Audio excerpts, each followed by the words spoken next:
यूँ तो हमारे देश में बहुत से लोग ऐसे हैं जो गरीबी की ज़िंदगी जी रहे हैं, लेकिन उनमें से कुछ लोग ऐसे भी होते हैं जो अपनी गरीबी को ढकेल कर एक अच्छा रास्ता पाते हैं और अपनी मंजिल को छू लेते हैं। ऐसी ही कहानी है राकेश की, जो बचपन से ही गरीब घर में था, लेकिन उसने अपने दम पे एक कामयाबी हासिल की।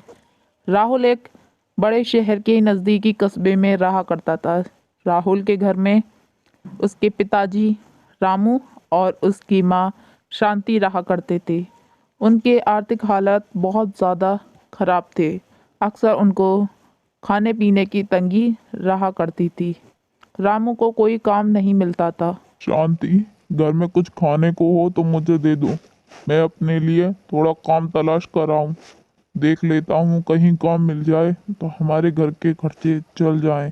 वैसे भी कोई काम देने के लिए तैयार नहीं होता। मैं तो कब से कह रही हूँ आपसे, गांव चलिए। यहाँ क्या रखा है? आप गांव रहेंगे तो खेती बाड़ी करके कम से कम हमारे पेट तो भर जाएंगे, लेकिन आपको तो यहाँ शहर की हवा खानी है। मेरे अब भी बात मानिए। नहीं नहीं शांति, हम गांव नहीं जा सकते। अगर हम गांव जाएंगे तो हमारा बेटा भी ऐसी ही गांव की जिंदगी जिएगा। मैं चाहता हूँ मेरा बेटा एक बड़ा इंसान बने, इन बड़ी बड़ी इमारतों को देख के। फिर रामू अपने काम की तलाश के लिए निकल जाता है, क्योंकि उसके घर में वाकई में कुछ खाने पीने के लिए नहीं था।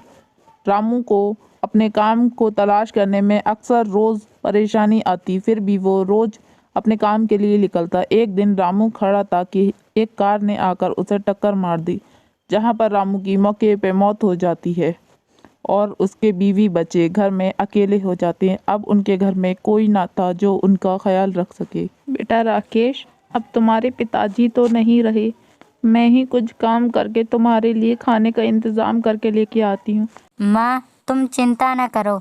अब मैं ही घर का सब कुछ संभालूंगा और तुम्हें कहीं बर्तन धोने की या किसी के घर पर काम करने की कोई ज़रूरत नहीं। तुम्हारा बेटा है ना। माँ, तुम चिंता ना करो, मैं सब संभाल लूँगा। राहुल अपनी माँ को समझाकर काम ढूंढने के लिए निकल जाता है। उसे पता नहीं था कि उसे कहाँ ढूंढना है, लेकिन फिर भी उसे अपने पैसों की ज़रूरत बहुत ज़्यादा थी, इसीलिए वो एक आदमी के पास पहुंचता है। अंकल अंकल, मुझे पैसों की बहुत ज़रूरत है। मेरे पिताजी की मौत हो गई है और मेरी माँ बहुत ही बेहाल है। अगर आप मुझे कुछ पैसे दे दें तो मैं। तभी वो आदमी राकेश को कुछ पैसे देता है, जिसे देखकर राकेश बोलता है। नहीं नहीं अंकल, मुझे भीख नहीं चाहिए।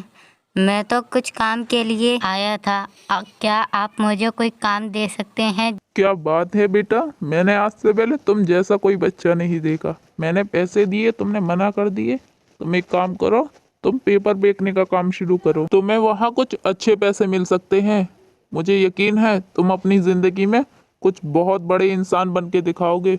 राकेश को उस आदमी का मशवरा बहुत ज़्यादा अच्छा लगता है और वो फौरन ही पेपर बेचने का इरादा करके डिजिटल प्रिंटिंग के पास पहुंचता है, जहां पहुंचकर वो एक आदमी राहुल से कहता है। अरे अरे, तुम किससे पूछ के अंदर आ रहे हो? और ये बताओ तुम क्यों आए हो यहाँ? तुम्हारा क्या काम? तभी राकेश बोलता है। अरे नहीं अंकल, मैं तो यहाँ पेपर बेचने के लिए आया था। मुझे पता चला कि यहाँ पर पेपर बेचे जाते हैं और मेरी हालत बहुत ख़राब है। मुझे पैसों की सख्त ज़रूरत। अच्छा अच्छा, ठीक है, तुम पेपर बेच सकते हो, पर अगर एक भी पेपर गायब हुआ तो उसके पैसे तुम्हें देने पड़ेंगे। और सुनो, ज़्यादा होशियारी नहीं कि तुम पेपर ले गए यहाँ से रफू चक्कर हो जाओ। अगली ही सुबह राकेश पेपर लेकर रेलवे स्टेशन पर आ जाता है, क्योंकि उसे पता चला था कि रेलवे स्टेशन पे पेपर की बिक्री कुछ ज़्यादा ही होती है।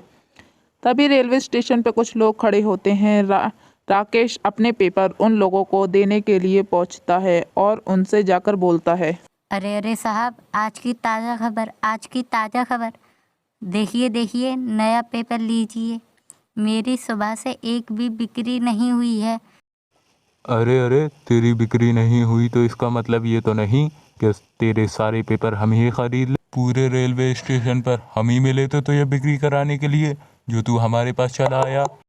अरे इतना क्यों भड़क रहे हो? ले ही लो ना पेपर। आज की ताज़ा खबर जो है, हमने सुना है कि मुकेश अंबानी जी का नया इंटरव्यू आया है। हाँ हाँ साहिब, एक पेपर ले लीजिए हमारा। राकेश अपने पेपर बेचकर अपने घर के लिए निकल देता है क्योंकि उसने अब तक थोड़े बहुत पैसों की बिक्री कर ली थी। जब वो दो लोगों को अपन आपस में बात करते देखता है जिसमें से एक आदमी मुकेश अंबानी की बात कर रहा होता है। ये नाम सुनकर राकेश एकदम चौंक जाता है क्योंकि यही नाम उसने रेलवे स्टेशन पर एक आदमी के मुंह से सुना था। उन दो लोगों की बात सुनकर राकेश सोचता है, आखिर ये इंसान है कौन? यह भी लोग इनकी तारीफ कर रहे हैं और जिन्हें मैंने अखबार दिया था वो भी कह रहे थे कि मुकेश अंबानी का इंटरव्यू है। ये कौन है? आखिर ऐसा क्या है उनमें जो सब लोग उन्हीं की बातें कर रहे हैं? जिधर देखो वो भी मुकेश अंबानी जी की बातें कर रहा है। मैं इनके बारे में जानना चाहता हूँ। अरे अरे अंकल, आप इतनी देर से किनकी बातें कर रहे हैं? सुनिए अंकल, सुनिए। अरे अंकल, मैं आपसे पूछना चाहता हूँ, आखिर ये है कौन? सभी लोग मुकेश अंबानी जी की बातें कर रहे हैं। आज आपने जो मुझसे कहा, मैंने सभी पेपर बेचकर रेलवे स्टेशन पर जब मैं पेपर बेचने गया तब उन लोगों ने भी यही कहा कि मुकेश अंबानी जी का इंटरव्यू है। आखिर ये है कौन अंकल? अरे अरे बेटा, तुम नहीं जानते, मुकेश अंबानी जी बहुत बड़े बिजनेसमैन हैं। वो भी तुम्हारी तरह ही थे और उन्होंने एक ऐसी कंपनी खोली जो पूरे एशिया में सबसे ज़्यादा पैसे वाले हैं। मुकेश अंबानी को हर कोई जानता है। उस आदमी की ऐसी बात सुनकर राकेश के मन में अमीर बनने की उमंग उठती है क्योंकि उसने सुना था कि मुकेश अंबानी उसकी तरह आम आदमी था। जब वो अपने घर पहुंचता है तो उसकी माँ बोलती है, अरे बेटा, आ गए तुम। क्या क्या काम करा आज तुमने पूरे दिन में? मुझे बताओ, मैं तुम्हारे लिए खाना लगा देती हूँ। मुझे पता है आज तुमने बहुत मेहनत करी होगी।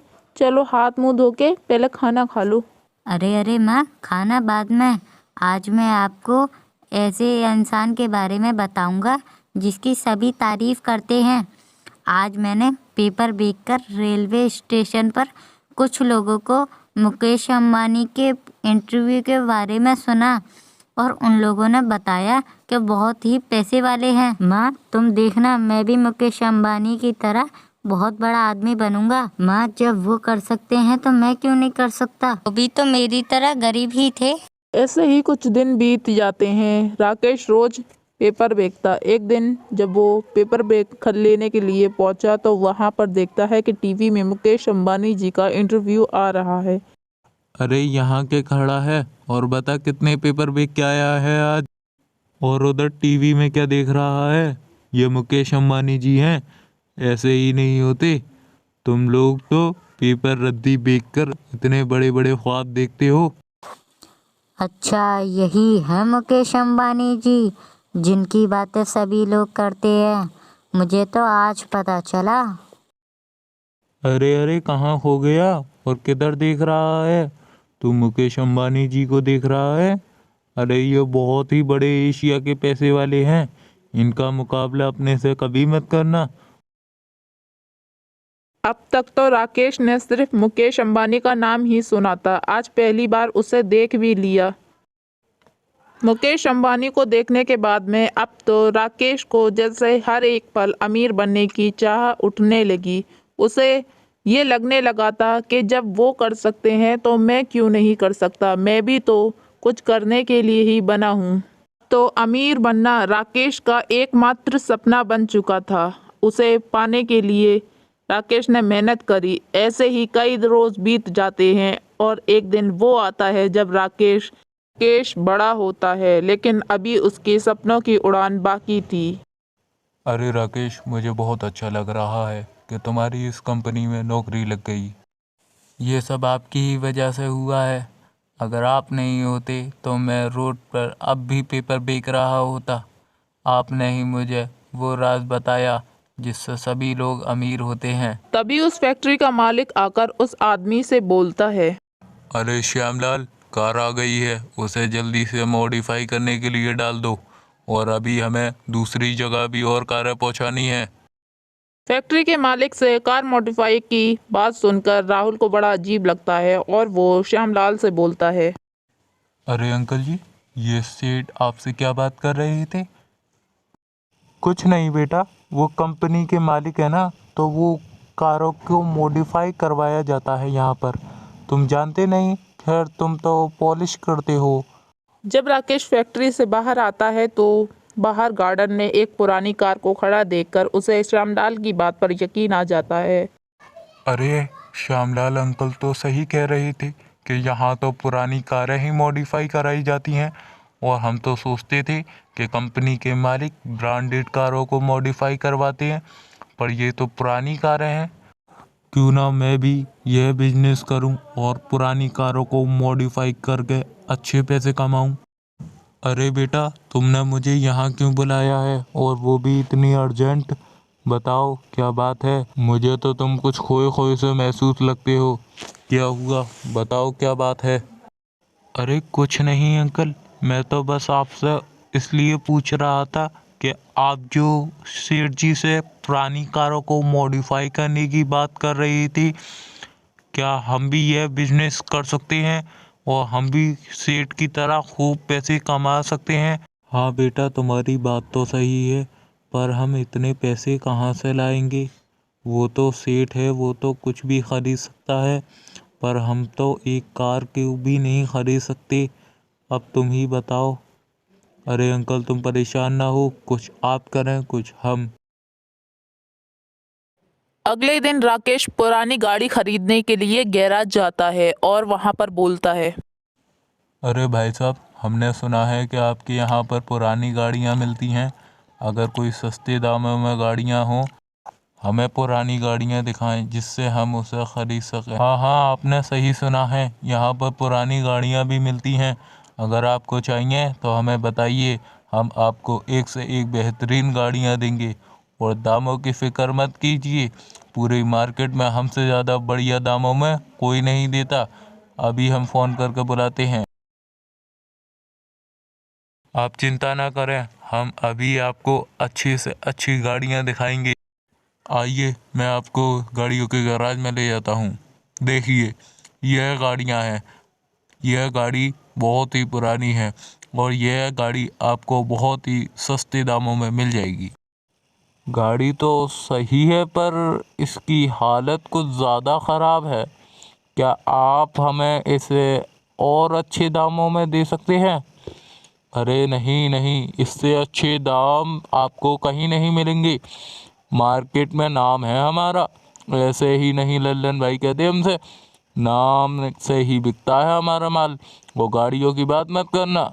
राकेश वहां से सस्ते दामों पर एक पुरानी गाड़ी खरीद लेता है, जिसे ले जाकर वो सीधे श्यामलाल को दिखाता है। अगली सुबह देखो अंकल, मैं तो आपसे कह रहा था ना, मैं एक पुरानी गाड़ी लेके आऊँगा, लेके आ गया हूँ, और वो भी बहुत ही अच्छे दाम में। अंकल वहाँ तो पूरा गोदाम है, अगर ऐसा ही रहा तो हम तो पूरे बहुत बड़े मालिक हो जाएंगे, और अब हमें इस सेठ के पास काम करने की कोई ज़रूरत नहीं।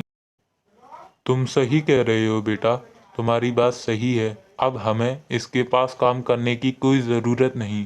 अब हम खुद का बिजनेस चलाएंगे और खूब पैसा कमाएंगे। अच्छा बेटा, ये तो बताओ, गाड़ी मॉडिफाई करवा दी है क्या नहीं, क्या अभी तक ऐसे ही है?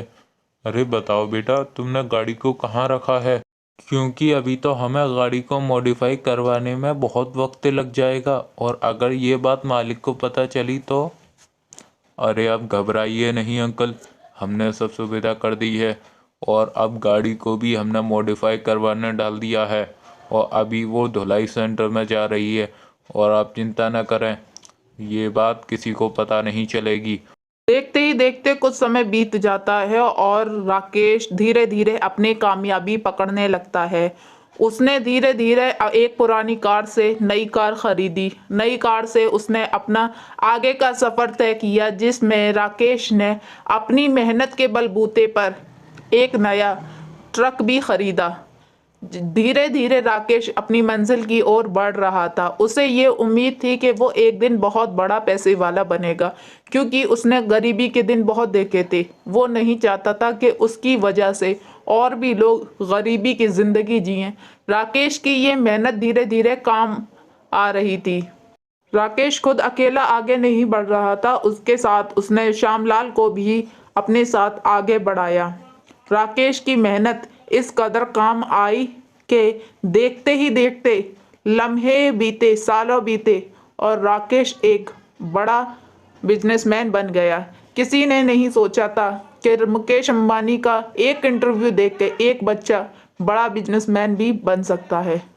राकेश और अपनी कामयाबी पर श्यामलाल खुशी के आंसुओं को रोक नहीं पाते हैं कि श्यामलाल भी राकेश की तरह एक गरीबी की जिंदगी ही जिए। अरे बेटा, तुम जैसा बच्चा मैंने कभी नहीं देखा जो केवल मुकेश अंबानी जी का एक इंटरव्यू देखकर इतनी लंबी सोच रखता है। तुमसे बड़ा बिजनेसमैन आज पूरे भारत में नहीं है। क्या कहें बेटा, तुम्हारी तो बात ही अलग है। अरे नहीं नहीं अंकल, ये सभी आपकी वजह से हुआ है। अगर आप नहीं होते तो मैं यहाँ कैसे आता। आपने ही मुझे न्यूज़पेपर बेचने का विचार दिया था और उसी विचार से मैं न्यूज़पेपर बेचने गया और सौभाग्य से। अरे नहीं नहीं अंकल, ये सभी आपकी वजह से हुआ है। अगर आप नहीं होते तो मैं यहाँ कैसे आता।